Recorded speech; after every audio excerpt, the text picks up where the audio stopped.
Hey everyone, and welcome back to another video.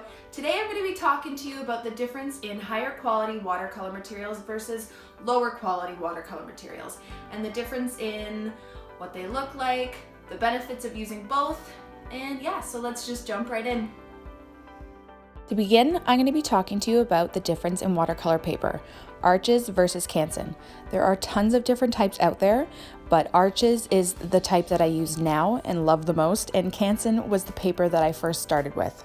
Okay, so on my left I have the Arches watercolor paper, and on my right I have the Canson watercolor paper. Just looking at the two, I don't know if you can tell this on camera, but the Arches watercolor paper is actually a lot more textured than the Canson. The Canson is a lot smoother. They are roughly around the same thickness and weight, but the texture definitely makes a difference while painting. I prefer using the Arches watercolor paper because it stays wet a lot longer, which allows more time for you to do color blends and color bleeds and fix any mistakes.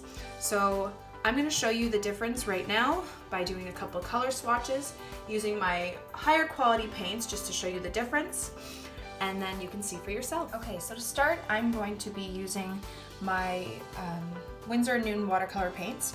I'm just going to be making a swatch with the color on my Arches paper.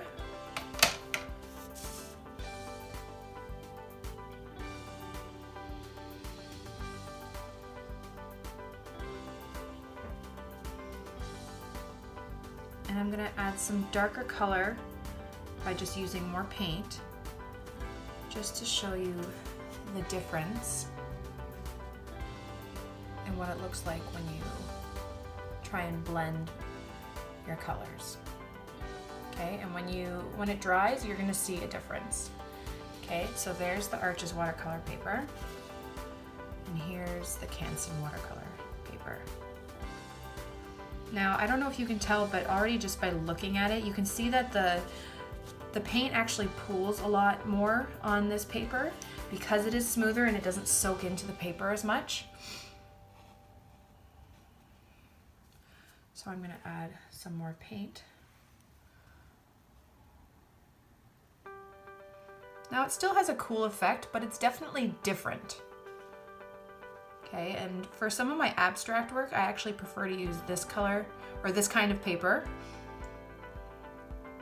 because I feel it can give cooler patterns, but when I want like a seamless blend, I'll use the Arches. So we're gonna let that dry and then you can see the difference.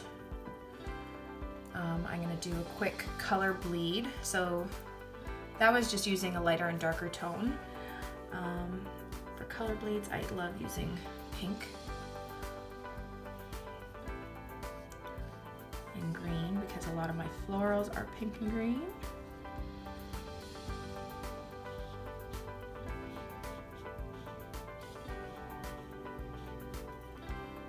I find also that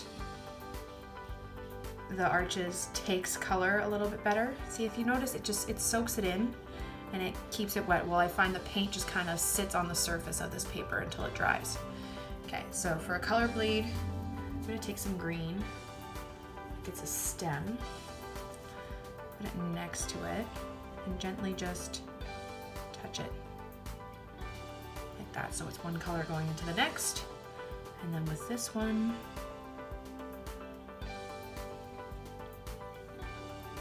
do the same thing. I'm just going to give you a little close-up of the difference. So there's that. And now I'm going to show you an actual flower and what the difference actually looks like with both types of paper.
two side by side, you can already tell that the Arches paper blends a lot better.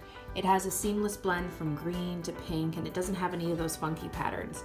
Same here and same here. Now with the Canson paper, when it dries, if you have too much water in a certain spot, it tends to make these funky patterns that I don't necessarily like for my florals.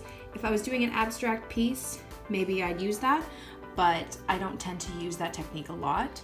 Same here with the color bleed and the light to darkness here.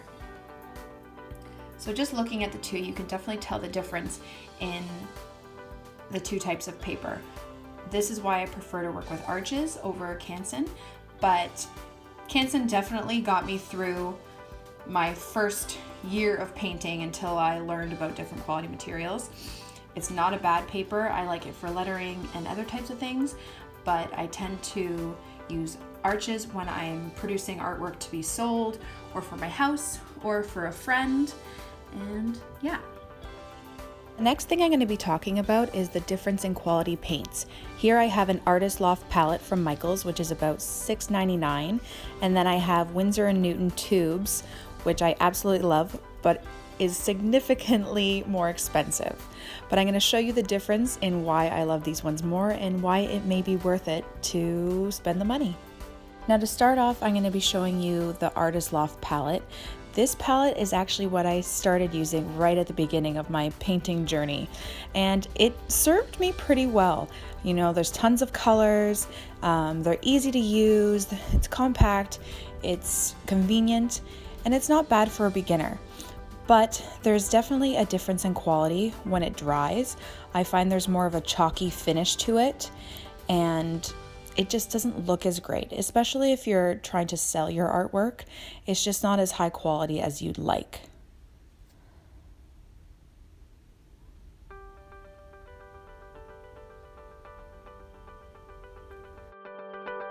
Now on to the Winsor and Newton watercolor tubes.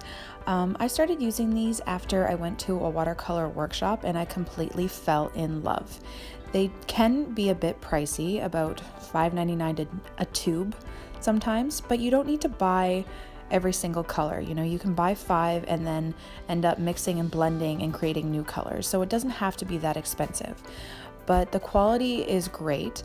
You know, they are vibrant, they go onto the paper really well, and they have a really nice finish.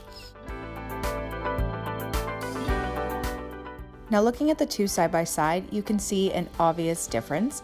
The Artist Loft watercolors have that chalky finish I was talking about. They don't blend into the paper as well, while the Winsor and Newton watercolors just pop off the page. They're vibrant and they soak in really well and they just look amazing.